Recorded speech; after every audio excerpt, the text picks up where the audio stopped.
Hello everyone, योजना bank की नए वीडियोस में फिर से एक बार प्रधानमंत्री की एक इंपॉर्टेंट योजना के बारे में बात किया जाएगा, जिस योजना के तहत हर किसी को ना महीने में 3,000 रुपए की राशि दिया जाता है। ठीक है, ध्यान से समझना पड़ेगा आपको योजना को। ठीक है, देखो ऐसा नहीं कि पैसा दिया जाता है तो आप जस्ट नाम एंटर कर देंगे और आपको पैसा मिलना शुरू हो जाएगा।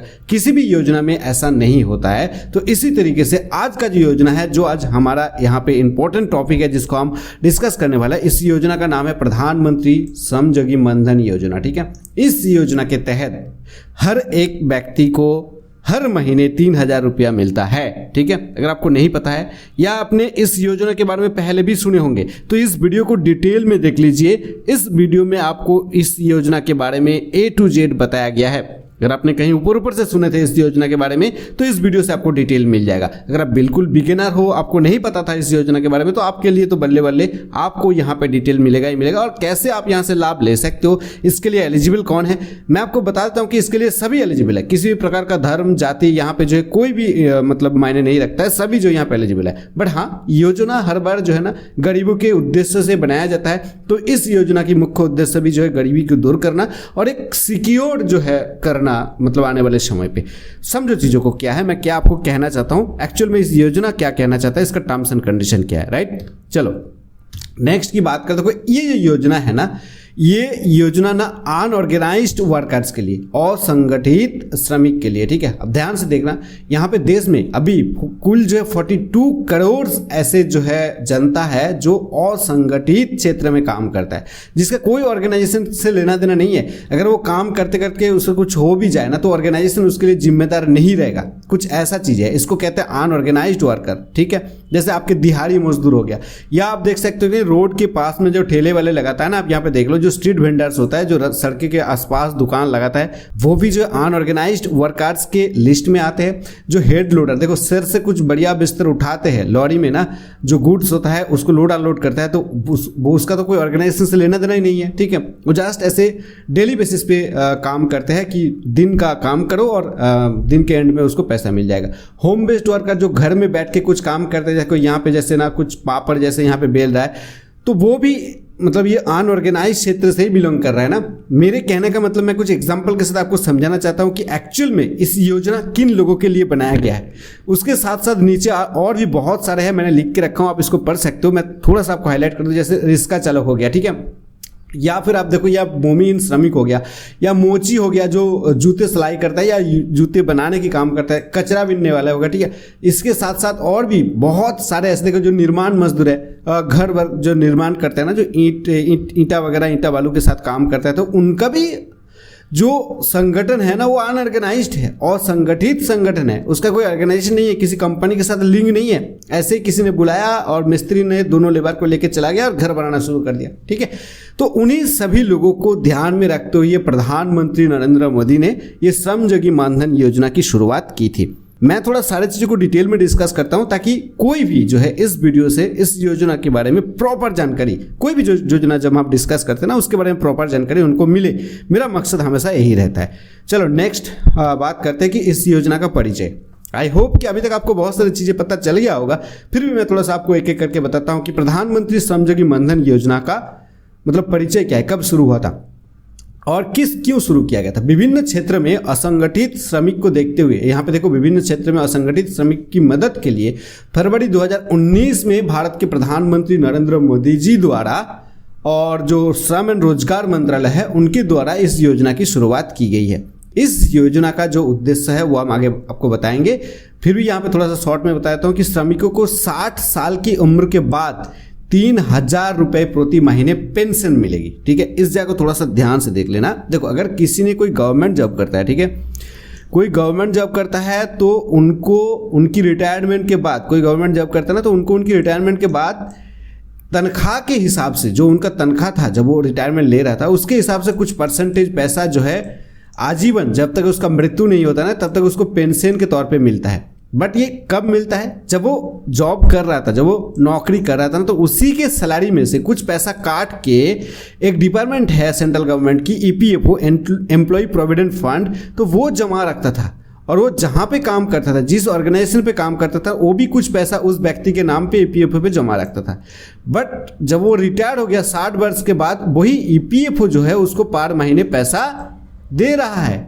ठीक उसी तरीके से जो असंगठित श्रमिक है, उनका तो कोई कंपनी के साथ लिंक नहीं है या कोई सरकारी डिपार्टमेंट के साथ लिंक नहीं है, तो उनको कौन सिक्योर करेगा? तो गवर्नमेंट ने सोचा इसके लिए श्रमयोगी मनधन योजना के बारे में। तो इस योजना में भी सेम फंडामेंटल वर्क करेगा। आप जहां भी वर्क कर रहे हो, आपको सिर्फ महीने में एक अमाउंट पैसा जमा कराना होगा ईपीएफओ की डिपार्टमेंट पे। एक डिपार्टमेंट बन जाएगा उस डिपार्टमेंट के अंदर, और गवर्नमेंट भी आपके नाम पे कुछ पैसा जमा करेगा उस डिपार्टमेंट के अंदर। ठीक है, मान लीजिए ये डिपार्टमेंट है, और जब आपका 60 वर्ष की आयु मतलब आपने पार कर गए होंगे, तो 60 वर्ष 61 वर्ष से जो है आपको पार महीने 3000 रुपए की राशि जो है पेंशन के तौर पे मिलता रहेगा, जब तक आपका मृत्यु नहीं होता है, जब तक उस व्यक्ति का मृत्यु नहीं होता है। ठीक है, तो यही है इसका बेसिक स्ट्रक्चर। आई होप कि आपके समझ में आ रहा होगा और बहुत बढ़िया तरीके से आ रहा होगा।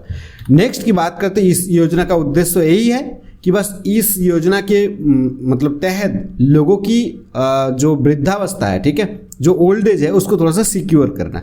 देखो ऐसे 3000 रुपये में कुछ होता नहीं है, बट फिर भी 3000 रुपये भी कम नहीं है। ठीक है, उससे भी बहुत कुछ होता है, थोड़ा सा आप सोच के देखिए। तो वही है कि गवर्नमेंट का उद्देश्य ये है कि 60 साल के बाद ओल्ड एज के टाइम पे उन लेबर्स को जो असंगठित श्रमिक संगठन में काम कर रहे हैं उनको सिक्योर करना, थोड़ा सा सिक्योरिटी देना। ठीक है, तो वही चीज़ है। मैं इसे यहाँ पे लिख के रखा हूँ, बट आप इसको पढ़ भी सकते हो। मैंने पेज को यहाँ पे ऐसे क्लीन रखा हूँ। ठीक है, चलो नेक्स्ट की बात करते हैं कि योजना का लाभ किस किस को मिलने वाला है। मैंने पहले आपको बता दिया था, फिर बता देता हूँ। जो सड़क विक्रेता है, सड़क के साइड में ना ठेले लगाते हैं, जो हेड लोडर है, जो घर आधारित श्रमिक है, जो ईंट पत्थर का काम करता है, जो रिक्शा चलाता है, जो धोबी है, जो गृहस्वामी है, जो मोची का काम करता है, जो कचरा का काम करता है, ठीक है, जो ऑडियो विजुअल के रूप में कार्यरत है, अन्य समान व्यवसायों में काम करने वाले श्रमिक या मजदूर है। ठीक है, तो ऐसे बहुत सारे लोग हैं, बट इसका भी कुछ टर्म्स एंड कंडीशन है, मैं अभी आपको बताने वाला हूँ। चलो नेक्स्ट, यहाँ पे देखो, आवश्यक सभी योग्यताएं, इस जगह को ध्यान से देखना, और उसके बाद एक टेबल आने वाला है, वहां पर भी आपको सारी चीज़ों को समझना पड़ेगा। दैट्स मीन वीडियो को आपको अच्छे से देखना पड़ेगा। अभी तक देख रही हो, आगे भी देख लो। देखो इस योजना के तहत, इस योजना के जो आवश्यक दस्तावेज की जरूरत है, यहाँ पे देखिए, इस योजना के लिए आवेदन करने के लिए आवेदक को असंगठित श्रमिक होना चाहिए। किसी भी संगठन के साथ आपका लिंक नहीं होना चाहिए। हो सकता है कि आप पहले कोई कंपनी में काम करते थे और आपका ईपीएफ पे पैसा भी कुछ जमा हुआ था, आपने पैसा विड्रॉल करा लिया, और अभी आप जो काम कर रहे हो असंगठित संस्थानों में काम कर रहे हो। ठीक है, फिर भी आप यहाँ पे अप्लाई कर सकते हो और इस योजना का लाभ ले सकते हो। बट श्रमिक का आय जो मासिक आय है, जो इनकम है ना, वो 15,000 से ज़्यादा नहीं होना चाहिए। यानी आप अगर पर डे भी काम करते हो ना, तो आपका जो मजदूरी है वो 500 रुपये से ज़्यादा नहीं होना चाहिए, 15,000 जो है होना चाहिए। ठीक है, अच्छा, आवेदक श्रमिक की आयु जो है ना, कम से कम 18 साल और मैक्सिमम 40 साल, यानी 40 वर्ष आयु तक की जितने भी सारे लेबर काम कर रहे हैं, जो असंगठित संस्थानों में काम कर रहे हैं, वही यहाँ पे अप्लाई कर सकते हैं। मैं आपको इन दोनों के मतलब ये जो आयु है, आयु के बारे में हम थोड़ा सा और भी आगे आपको बात करेंगे, लेकिन आप अभी आप समझ लो कि 18 वर्ष मिनिमम है और 40 वर्ष जो है मैक्सिमम है। आवेदक श्रमिक की उम्र के अनुसार प्रति माह जमा करने वाली धनराशि कम या ज़्यादा हो सकता है। मैं इसी का बात कर रहा था। ठीक है, जो पैसा आप जमा रख रहे हो ना, उसका अमाउंट जितना आपका आयु कम होगा उस हिसाब से डिवाइडेड है। मैं टेबल आपको दिखाऊंगा कि आपका कितना आयु में कितना पैसा पर महीने जमा कराना होगा। जो मिनिमम एक आपको यहाँ पे मैं बता दूं कि 55 रुपये से लेकर 200 रुपये के अंदर हो सकता है, पर महीने आपको जमा कराना होगा। आवेदक को 60 वर्ष की आयु होने के अगले महीने से, ओके, 60 वर्ष की आयु होने से अगले महीने से 3000 रुपये प्रति महीना पेंशन मिलना शुरू हो जाएगा। ठीक है, आवेदक श्रमिक के पास आधार कार्ड होना आवश्यक है। आधार कार्ड ये तो कॉमन जिनिस है, सभी के पास होगा। आवेदक के पास बचत बैंक खाता, ये भी लगभग कॉमन जिनिस हो चुका है। सभी के पास एक जनधन अकाउंट खाता या कुछ ना कुछ एक बचत सेविंग्स अकाउंट खाता तो रहेगा ही रहेगा। ठीक है, आवेदक को कोई कर देही नहीं होना होगा। ठीक है, इस जगह को ध्यान से देखो कि आवेदक कुछ ऐसे बिजनेस भी कर रहा है साइड बाय साइड जिसके तहत वो गवर्नमेंट को टैक्स पे कर रहे हैं, तो उस केस में आप अप्लाई नहीं कर सकते हो। या आवेदक किसी भी संगठन क्षेत्र में संबंधित या उसका सदस्य नहीं होना चाहिए।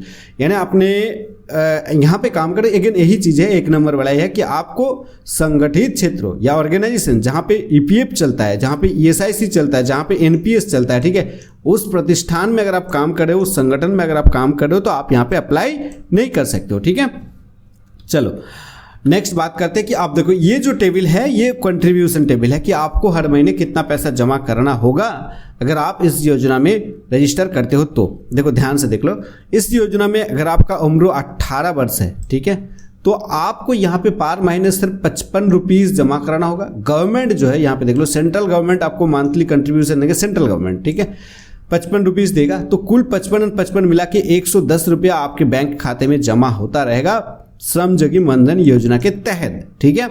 उसी तरीके से अगर आपका उम्र 19 वर्ष है तो उस केस में आपको 58 रुपीज़ जमा कराना होगा। गवर्नमेंट भी आपको 58 रुपीज़ देगा और कुल 116 रुपये पर महीने जो है जमा होता रहेगा आपका बैंक खाते पे। तो उस तरीके से आप एज लिमिट को हिसाब से आप देख सकते हो कि आपको कितना पैसा जमा कराना है, ठीक है, राइट। नेक्स्ट बात करते हैं कि कैसे आवेदन करें। सबसे इंपॉर्टेंट है, आपने इस योजना के बारे में सभी चीज़ें जान गए होंगे। अब आपके दिमाग में सवाल चला कि भाई मैंने अभी तक तो आवेदन नहीं किया है, तो आवेदन कैसे करें। आवेदन करने से पहले आपको कुछ इंपॉर्टेंट डॉक्यूमेंट्स आपको कलेक्ट करके आपके पास रखना होगा।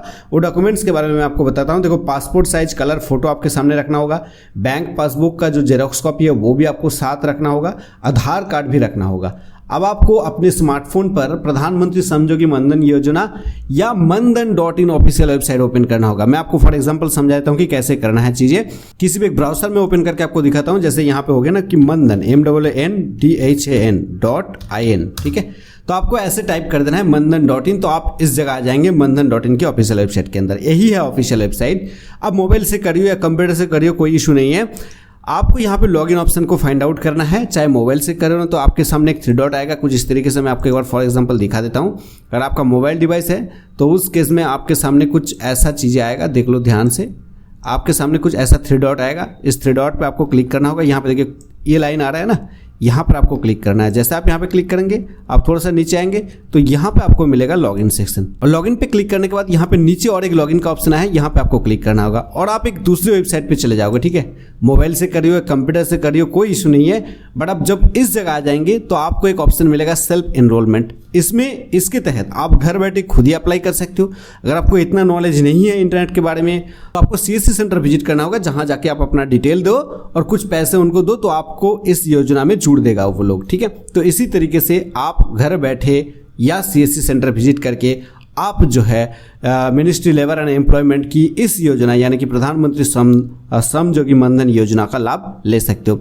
एक चीज़ मैं आपको और क्लियर कर दूं, ऐसे ही योजना पढ़ने के लिए आप योजनाbank.com को विजिट करें, क्योंकि यहाँ पे हर कोई चीज़ें वीडियो बना के बताना संभव नहीं होता है। बट अपने योजनाbank.com के अंदर आ जाएंगे तो ऐसे कई सारे योजना आप यहाँ पे देख सकते हो। PM Awas Yojana, new list, free machine के साथ 3 लाख की लोन, PM विश्वकर्मा फ्री सिलाई मशीन योजना क्या है, और सारे, जैसे मैंने यहाँ पे आपको मनधन.in ऑफिशियल वेबसाइट टाइप करके दिखाया हूँ। बट आपने किसी पोस्ट पे चले जाओ, पढ़ना चाहते हो, उसकी ऑफिशियल वेबसाइट को विजिट करना चाहते हो, जैसे सिलाई मशीन योजना की बात करें तो यहाँ पे आप क्लिक करना और आप नीचे आ जाओगे ना तो आपको डायरेक्ट उस ऑफिशियल वेबसाइट की लिंक मिल जाएगा, जहां से आप जाके उस योजना के बारे में सब कुछ जान सकते हो या अप्लाई कर सकते हो, स्टेटस चेक कर सकते हो, सारा कुछ चीज़ें कर सकते हो। तो योजनाbank.com की इस वीडियो देखने के लिए आपको बहुत बहुत धन्यवाद। आई होप कि इस वीडियो से आपको प्रधानमंत्री मनधन योजना के बारे में डिटेल मिल गया होगा। कोई भी कॉमेंट्स है तो कॉमेंट सेक्शन में छोड़ के जाओ। अगर पसंद आई वीडियो तो लाइक करके जाओ, चैनल को सब्सक्राइब करके रखो। रोजाना ऐसे आपको जो है जानकारी पूर्वक वीडियोस मिलता रहेगा।